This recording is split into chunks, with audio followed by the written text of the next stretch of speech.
What does it look like to build something that lasts and lead with both grit and heart while doing it?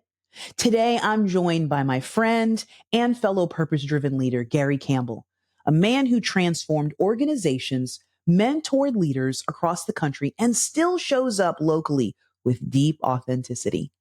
From scaling access to care to cultivating award winning workplace culture, Gary's story reminds us that impact starts within and multiplies through people. This is how we cultivate for good. Welcome, relational leaders and listeners. This is Cultivate, your podcast destination where we celebrate thriving relational leaders and encourage each other along the influence journey. I am Wendy F. Adams, your host and strategic guide. I believe work shouldn't be a four-letter word, but should inspire, challenge, and fulfill. Through a high challenge and high support model, we will explore the recipe for relational leadership that drives meaningful change. After all, as leaders, we're either driving progress or we're driving the problem. So let's grow together. Welcome back to a fresh episode of Cultivate. Let me tell you today, overjoyed, and I can't even stay in the seat, to welcome a purpose-driven leader who impacts our community and my personal sphere of influence. Gary Campbell, founder and owner of Impact2Lead and president and CEO of Johnson Health Center. I am thrilled to have you join the Cultivate Experience. Well, I am humbled and honored to be here. And we have had so many conversations around leadership and impact and influence and the great things we're trying to do just in this community. But like beyond that, it's an inspiration to be able to be here with you today. So I'm honored to be here, and thank you for having me, Wendy. Well, Gary, the audience does not know what they're fully in for, and this time is just going to fly by as it always does when you and I are in space together. And we don't just get to do this virtual space. We get to be in real life together. And we're going to dig into that today and really be able to talk about how what we're doing is impacting our community and how that drives us. You know, I know, the audience knows. It's all about the why. Right? We come back to that each and every time. Every leader has a why. I want you to share with the audience how your why impacts the organizations that you serve. Well, that's a great question. That's one that I always ask the folks that I'm doing business with, doing life with, and when I speak at conferences and other events, is you have to get that why centered before you can do anything else. And my why has always been baked around unleashing potential in others, and but it was done that way with me some years back, and really seeing people's potential come to fruition. That is so fulfilling to me, and it really that drives the purpose. Whether it's family, whether it's people I get to work with, whether it's peers, but a lot of it is just around some of the people that are helping you deliver the goods, and you see in them what they and many times don't see in themselves. So trying to be present in those spaces and trying to encourage other leaders that I get to work with to recognize that unleashed potential that's in your communities, in your workplace, in your church, in your family, and helping them unleash that. So to me, that brings me joy, and that is the why behind everything that I do and get involved with, Wendy. The time that we have been able to spend together, that's evident in your conversation. Even if I'm adjacent to those conversations, I can see that is where you are filled when you see someone's light bulb go on. And you recognize by asking what may seem like a very simple question, but really having them think in that space, I didn't see myself that way, but is that how others are seeing me? And whether that means a change needs to be made or we really need to dial into that space even further. And so I love that I get to experience that in real life with you. And that speaks into that self-awareness, right? You're bringing that self-awareness to the forefront so that we can be our best authentic self. You have led global companies. You've launched your own coaching firm, transformed a regional nonprofit into, let's just say it, best in class employer. Where in that journey did you first realize impact It's woven through everything you do, would be your leadership lens. Well, that's a big question. I think, for me coming up and just working, like just in general, years ago, it started with my family, and Mm, watching my grandfather in particular. So I watched his work ethic. He was an auto mechanic, and I spent a lot of time with them. And when I was little, and I would watch him lug his 100-pound plus toolbox in and out of the house every night, because we lived in a neighborhood that you didn't leave things in the vehicle overnight that was valuable, and that was valuable to mm, him. So, but just watching him, and I don't think it resonated with me until some years later, what his work ethic was going to do for me. And even with my parents, watching them, it was a work ethic. I was the first one in our family to go to college, but that was not what was instilled in me. It was really the work ethic that drove me to sort of take that path. And then, moving into the workforce, I had a lot to learn. And one of the first things that when I did decide to go to college, 6 years after, I always tell people I took a 6 year summer vacation, but after 6 years of kind of figuring things out, and went to school, and then got my first real professional job, I had a mentor take me under his wing, with a company called Belcan some years back. And he was the president of the company at the time, and very intimidating leader. And a lot of people couldn't understand how, he and I had such a good relationship. But I think a lot of it was around, he saw something in me,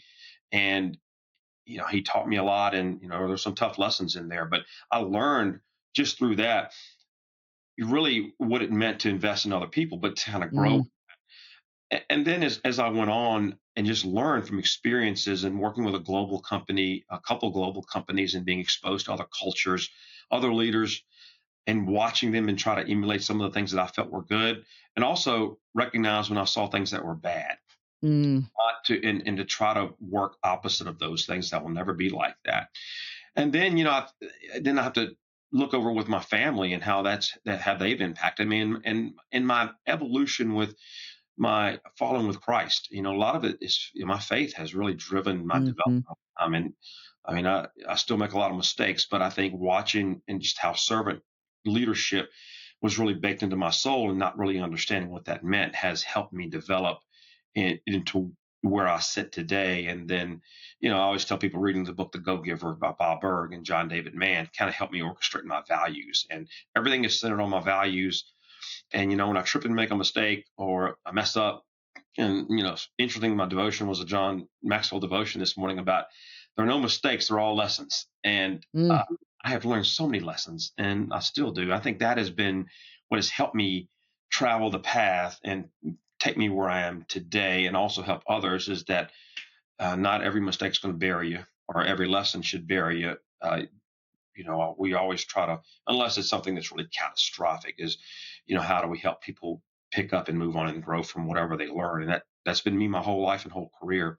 And I think that is what's helped me be the person I am today. And hopefully I'll continue to evolve over the rest of my life and career. Well, and that's been evident. I mean, I love how you really brought that story out, starting with legacy, right? What you saw in your grandfather day in, day out, and how even in that moment you didn't recognize how much of an impact it would make. But then you're turning that out to those that you're influencing, and making sure that you don't just hold on to that, but you're pouring that into others. And we know as leaders what we're doing today, yes, makes a difference, but it really is, what are we leaving? And how is it going to actually play itself out when we're not here, when it's beyond us? You said the word lesson multiple Yeah. times, and the right, because that's what it is. We're in the classroom. We're learning what to do, what not to do, and how to walk that out. I love that you bring your whole heart, and you talk about your faith and how that drives in those lessons, that gritty space. What have you had to relearn? I mean, maybe even in the past 12 months, Yeah. that, And right? What does that look like that it really takes for us, for you, and as you're working with others, to lead well? What's one of those gritty lessons? well, I think one of the gritty lessons that I've learned, especially, and maybe even going back beyond 12 months, in coming out of the pandemic, Mm, is that there are a lot more touch points needed with people now. I was blessed enough to build a really strong executive team here at Johnson Health Center, but then folks do tend to retire and move on, and we've seen some change in our own leadership thing. And I think for me, it was not getting comfortable and complacent with the successes of the past, and I may have, at one point I probably stepped back a little too far and let folks try to, I always like to empower people to do their things, but also you can't take your finger off the pulse of things too much either. And I think for me Mm, was um, it was kind of diving back in a couple of years back and saying, and it's not a bad thing because leadership is leadership, and it gave me the opportunities to step back in and say, I gotta make sure I keep, getting back to the finger of the pulse of things that are happening, and I've done that just in my health center, and it's been a reward for me because I can it's it invigorates me to see the things that are happening at the day to day and the operational level most. But I think that is the other piece. The other thing I've learned too is that you got to say you're sorry when you need to. mm, Apologize for them. If you pull the trigger on something you believe is going to work in your heart, or even you got folks that think it's going to work, um, and it doesn't, or it doesn't work as well as you would like to see it, it's okay to step back and either pause it or stop it, and then and revisit where you might have made a mistake, and then just say, we botched that one. We're going to do better next time. I think that is something that I have applied really over the course of my career, but really more in the last 5 years to say, all right, let's see where we may have goofed up, and let's try to fix it, and let's not push off the blame to anybody else. Let's take full responsibility for those things, and let's just make it better. And that goes to personal development too. And mm. we make going back to the lessons. As a leader, if you step out of a direction that you know your values are calling, or you do something that's a little bit different than what you do, step back in and then just you know apologize to yourself. Say, I messed that up. I got to get better with this. I think a lot of it is just self-reflection, and it's not like social media where everything looks like it's hunky dory 100% of the time. That's not the way it is. I mean, leadership is messy. Leadership can get messy, and it is recognizing that and being able to respond and help others respond to that. So I think that has really been my kind of reset at different times, and it's what's helped me stay sane. I love that, right? Keep Yeah, keeping us balanced, right? And thank you for bringing such a huge positive out of that pandemic space, right? Reminding us of, hey, we learned it was tough and it was hard, but what did we come out on the other side? We need each other. That interaction needs to happen, and it's messy. Let's not, like you said, pretty it up and call it something that it isn't.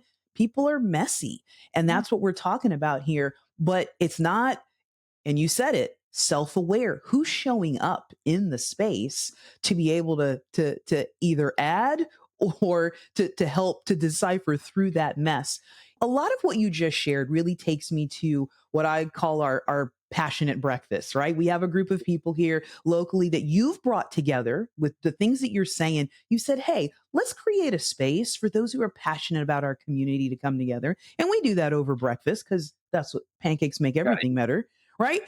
Yeah, You said over and over again, not the words, but just how you're leading from a place of, hey, I made a mistake. Let me own this humility, yeah, right? And we talk about that during our breakfast time. It's not about ego, but from a place of essence. That's where we need to lead.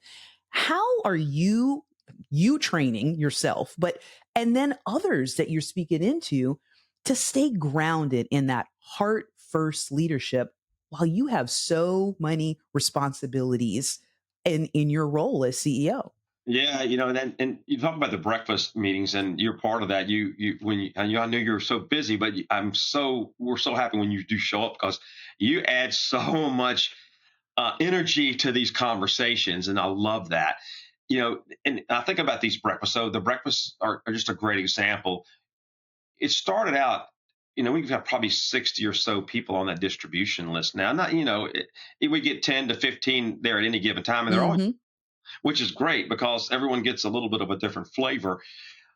But those have evolved, and yes, we still have a lot of our community leaders are in there. A lot of people who lead businesses, and they pop in and pop out. But now what I'm seeing is I get referred somebody, one of our, a leader will refer someone there because Mhm. they need to have someone speak into their lives. And when I hear this, I'm like, yes. And our group has evolved for people that are entrepreneurs, people who are between leadership roles and trying to find their why. Um, that has been more inspirational to me than anything. And I look at that and I say, when we come to these breakfast meetings like this, and if you just look that in the just in a micro analysis, that's really what it is in a macro world. If we took the time to engage with people at a level to where there is there is humility at the center of it, Mm. and we bring that. If you spend just enough time to get to know somebody on a little bit of a different level, um, you can find out things that, like I say, if you never ask, you never know. But you That's can it. find out things about human beings that help make their lives better. And they can help make your life better. When I created the impact leadership model way back when I launched this thing at the end of 2013 into 2014, the very first, the I in impact is to inspire, to influence. And, how do we inspire the folks that are looking to us for guidance? And because each of us as leaders can't get anything done by ourselves. So when you think about the inspiration, you have to influence others to come along and join in with the shared vision. And so, whatever that looks like, but it has to start with humility at the center of the heart. And you just have to be able to acknowledge the things that you're really good at and the things that you could probably use some help with. And Mhm. it's not to try to hide things or fake it till you make it type of thing, but it is really how to you put things on the table and you say, I'm going to get really good at this, or I'm going to get some help getting good at this. And so That's it. we're getting better at it. So, I've got so many, examples in my own life that, I said, well, if I can ever provide that as a source for people, I'm going to do. When I look, years ago, there were a lot of times there were no sources I couldn't find, and I would have to seek out and try to find people to kind of help me through certain things and certain points of my career. And I love that it's you in the midst of all of that. You talk about my busy schedule, right? But in the midst of what you are being asked to do in your leadership, that you said, look, this is something that's needed and necessary. I'm going to create, and whoever can show up. And look at what, even most recently, our emerging leaders, like you said, who have been invited in this space. I brought my nephew. He was in town. There was no doubt he needed to be in that space. And he's still, just so excited over what was ignited within. And again, bringing him to a place and space of what he could see, he didn't see in himself. I want to talk about that young man for a minute, if you don't mind. Yeah. He was very quiet. He sat to my left that day. I'll never forget him. And when he went back, and I saw his posts on LinkedIn, I'm like, wow, this young man is got number one, he's got a lot of high potential. The ceiling is high for this young man, but just the fact that it did resonate with him and talking and meeting with some of those other people there, and that's what when you look back and you say, is it worth it? It is worth it. I mean, it is Mm, worth. And I try, trying to help people know you got to invest in people's lives. You got to invest in them in ways that when you're a leader, it's a 24/7 commitment. So you got to, you typically sign up for additional duties and responsibilities along the way there. So, but I just wanted to say that that young man that we were very honored to meet that day, I could tell it meant something, and I appreciate you bringing him and bringing that up here. absolutely. But we have to have that space for that even to be a reality, and that's a culture, right? That's a way that we're speaking into changing people culture, people interaction, people empowerment. That's something that we definitely see in our community. And we're blessed to have what you're doing at Johnson Health Center, right? Culture there isn't just a buzzword. Right. It's a strategic advantage, right? That's what I see. That's what we engage with. That's what we get to have the pleasure of being here and in our community experiencing. What's one belief that you actually had to unlearn to create that type of culture where people do feel seen, safe, and motivated to grow? Probably, when you work for the beauty of working in a nonprofit, and again, I don't treat it as such as I run the company. I worked Hmm. for a profit world up until 2011 when it's just shareholders. You are beholden to those shareholders, and Yes. in the nonprofit world, you're beholden to a board of directors and a community that expects you to deliver on your mission, vision, and values, which we center everything on our mission, vision, and values. So I think one of the things that I had to not necessarily unlearn, but I had to recalibrate my thought process on is, coming in from a large global company that people have heard of Bayer, and Mm-hmm. there were mornings at 5:30 before I'm good and awake that I'm on these video conference calls with my colleagues in Germany, and these folks have been up for 6 hours drinking coffee, and so you have to be on your toes and ready 100% of the time, and no matter what hour of the day it is or minute of the day. I think that's one of the things I had to learn when I got here is that you there's different ways to inspire success, and you're not going to come in, and we were just conditioned that and it's not a bad thing because in a world that's so fast paced and the expectations are coming from certainly that you're a traded company, to a place where, and the beauty of working at a nonprofit and working in a place like Johnson Health Center is you get to touch lives, you get to impact and influence it on a whole different level. And Yes. a lot of my ways that I had learned, I had to maybe not relearn, but recast. That you're not going to come in and push the way we were pushed or the way Mm, we had to push for the results that we were needing to get at the for-profit world.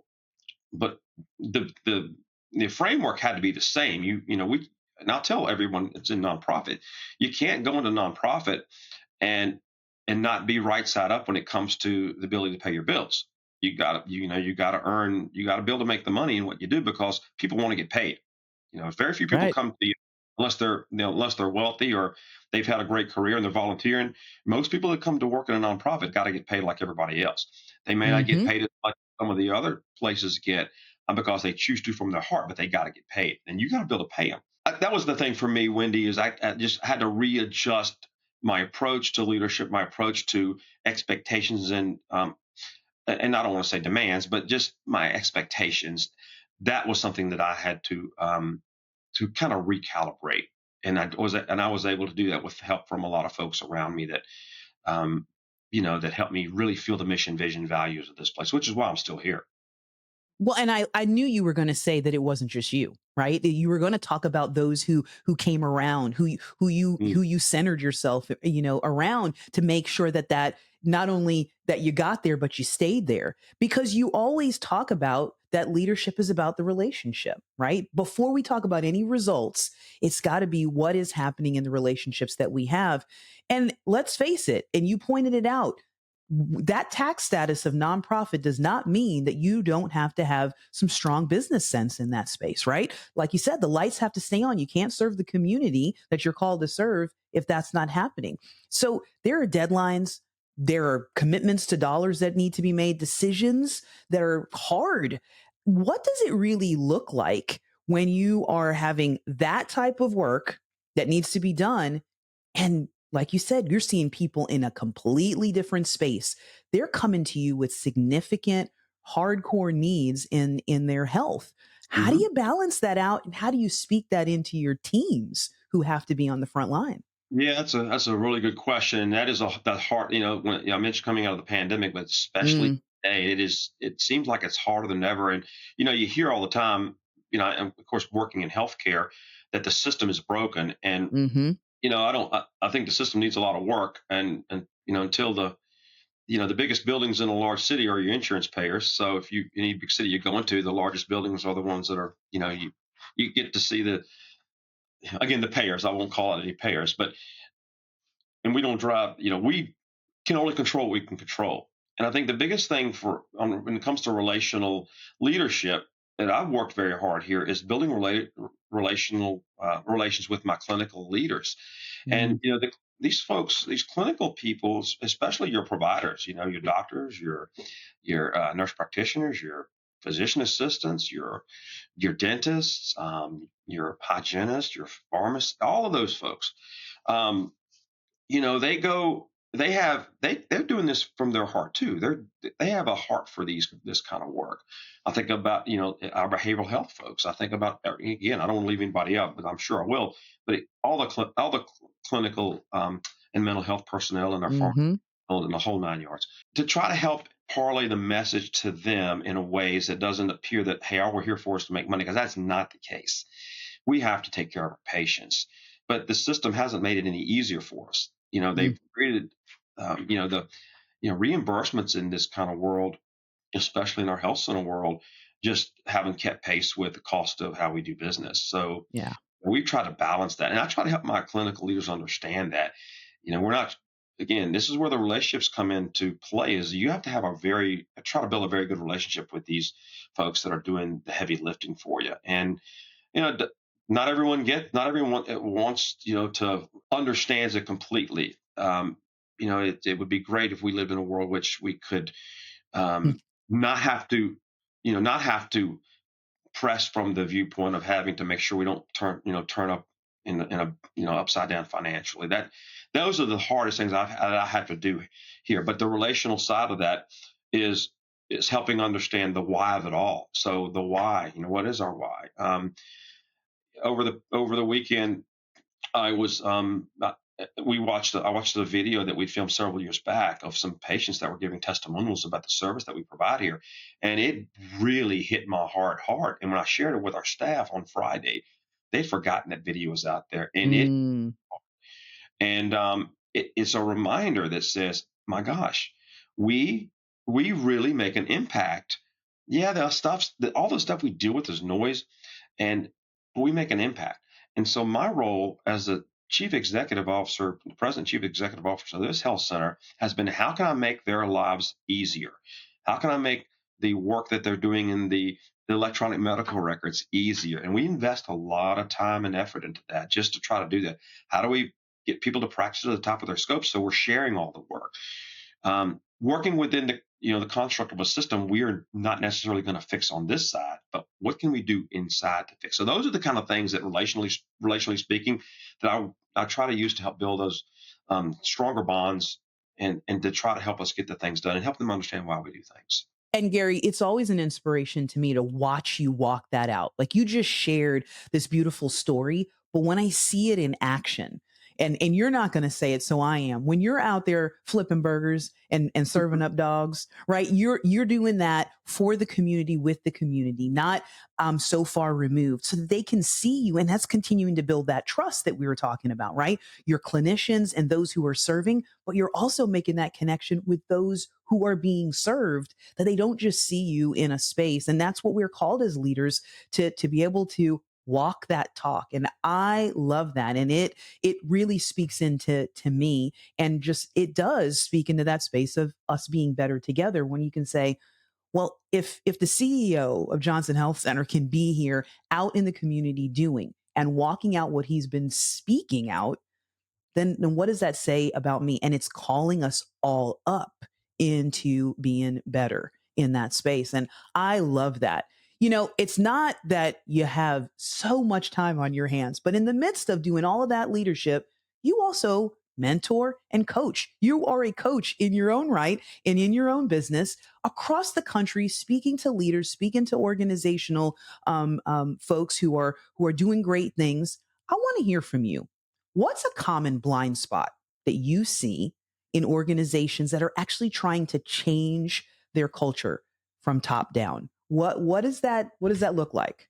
Well, the number one blind spot that I see is not enough emphasis on the core values.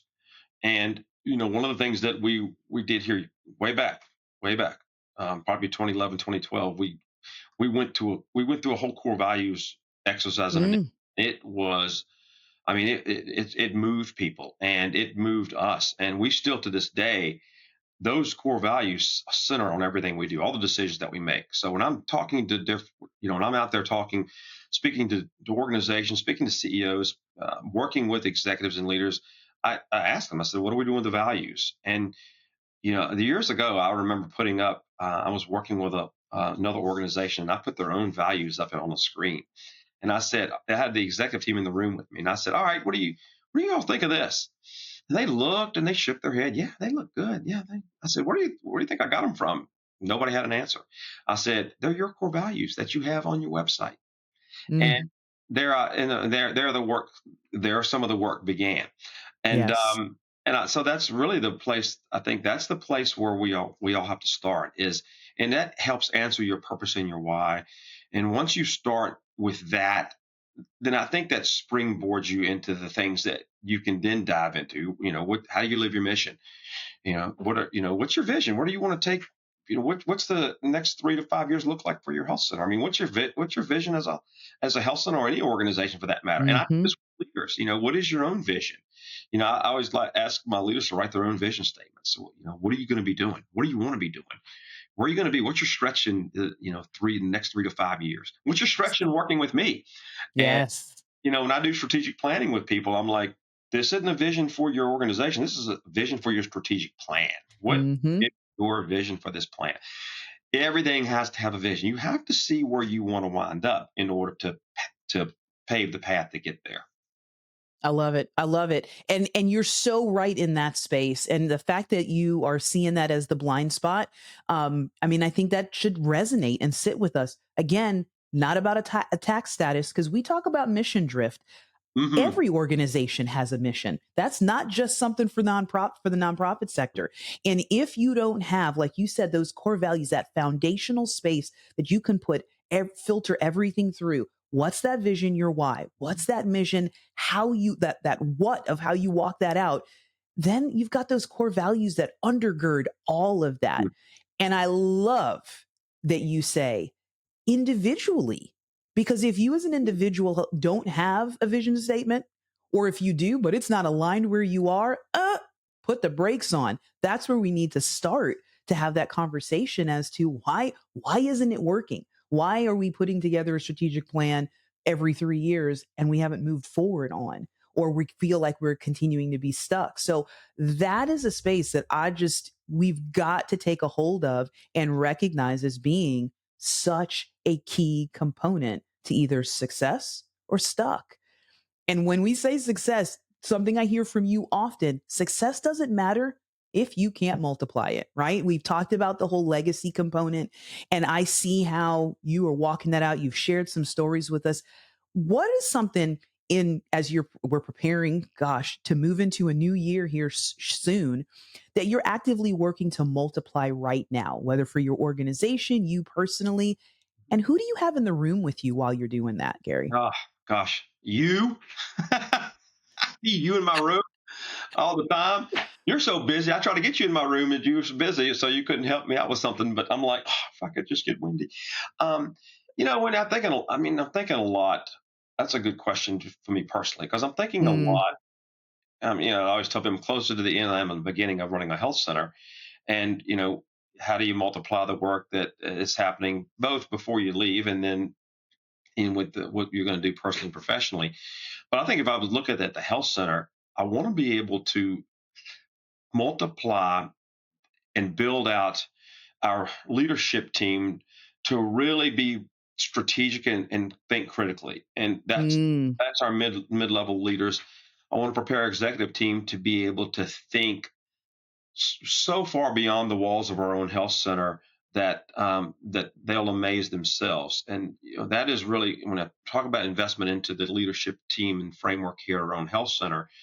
That's the work. If I talk about the work we're trying to do as a health center, I'm a big fitness and wellness advocate. We've yeah. got the new fitness center baked into our new building, and amazingly now we have almost 200 patients in in less than gosh, in less than 3 4 months, signed up for this thing and enrolled and exercising and creating value for themselves. And over 100 staff members signed up.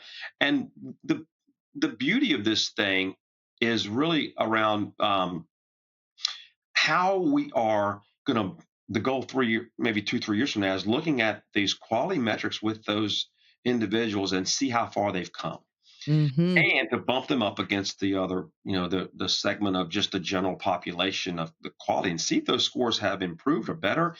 I would love to see a multiplication around the payers being able to start reimbursing folks for the kind of care that Yes. they get to when they are investing in themselves. So, we're going to see that is really, it's been a vision, a long term vision. We also have nutritional cooking kitchen in our center too that we're doing, helping patients learn how to eat better. I mean, it's just on a budget too. It's just really, Yes. it's so interesting.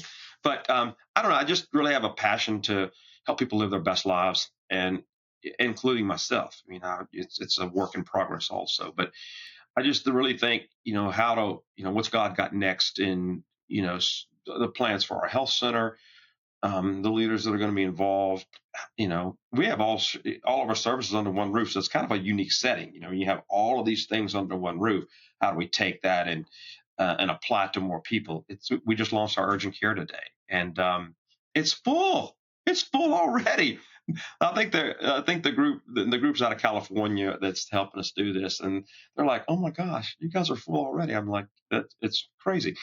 But so I think that's it, Wendy. It's really just trying to and scale what I do and being able to make sure that what I pick and choose is really well aligned with what folks would like me to do. And can't say yes to everything, but No. you want to say, But again, that's that for me, and how I can also help with in the church and with even ministry leaders. I think that's a gap too. I think we're seeing that Yeah. there's a hunger there. I think that an appetite that I hope to be able to step into at some point in time, if God willing. So we'll see. Well, Gary, you said it. You said it. Alignment, right? Looking for those places where what you're bringing to the table and where are those needs that need to be met, and how can we live in that space of alignment and recognize when we're not, so we can put the pause on and make the course correct. I can't agree with you. Well, I will say being in a room with you makes me better, and the places and spaces. I know many would say, but wait, he's a coach and you're a coach. How does that work? So well.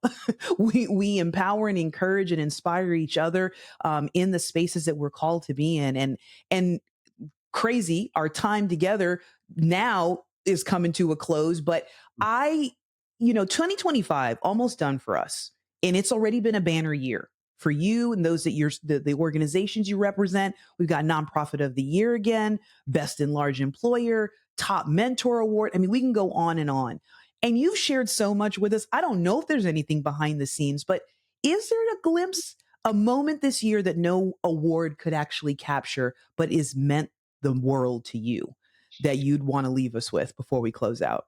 That's a good question.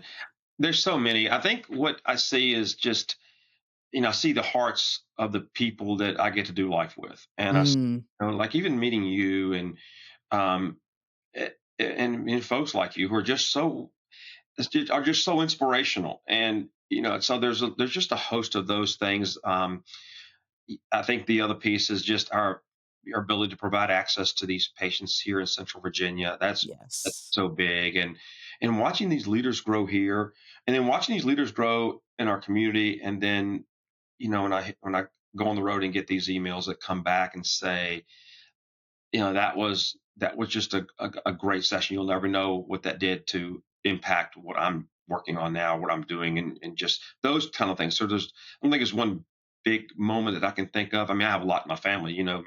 My kids are having kids like it's their job, so I get to be a leader all the time. That's pretty cool stuff. So It is indeed. It is indeed. Well, you know what? You've given us so much to chew on today. I want to give just a quick behind the scenes of Gary Campbell. And there's some important things we need to know. Like, what's your favorite ice cream flavor, man? I'm pretty boring. My favorite ice cream, I have two. My favorite Yeah. ice cream, if I'm just eating ice cream, is vanilla. My favorite milkshake is banana milkshake. Oh, That's it. Banana milkshake. okay. I used to be chocolate all the time, and then I Yeah. over started eating vanilla. I'm like, oh my gosh, this is pretty. My wife, she's like, you're crazy. But that's it. That's it. That's Vanilla. it. I can eat ice cream all the time too, so that's not Well, healthy. you can because you're always working out. I don't think If your team could describe your leadership, Gary's leadership, in one word, what would that be? caffeinated. Caffeinated. Yes. I love it. Yeah, that would be it. I Don't bring him in here too early. That's the best. Well, Gary, you wrecked us for good today. You shared not only inspiration, but definitive action steps to help us reach for more. You showed us how you're doing it. You just gave us a glimpse. And I'm just saying, I can't thank you enough for saying yes to being a part of my journey and sharing your insights and investing in others the way that you do. It's been such a pleasure having you on today and hearing more from you. Well, Wendy, I'm completely humbled and honored, and I'm just it is an honor to have you as a friend and a colleague, and as as a coaching peer that we can bounce things off of when the time is always right. And I know we're busy, you're busy, but you know what? Taking time for this today means a lot, and I can't wait to see you again, and we'll keep rocking this thing. We are going to keep rocking it out together, and I couldn't agree more. And for the Cultivate collaborators, you know that means we're wrapping today, but it is never over because each of us brings our own special flavor to the mix of relational leadership. So until next time, let's keep stirring things up. Let's keep making an impact and continuing to be better together. Thanks, everyone. Before we sign off today, I want to send out huge appreciation to our listeners for tuning in. I hope you felt seen, heard, and inspired to level up your own leadership journey. Don't forget to like and subscribe so you don't miss future episodes. And if you're ready to level up your leadership, connect with me at cultivateforgood.com. That's cultivateforgood.com.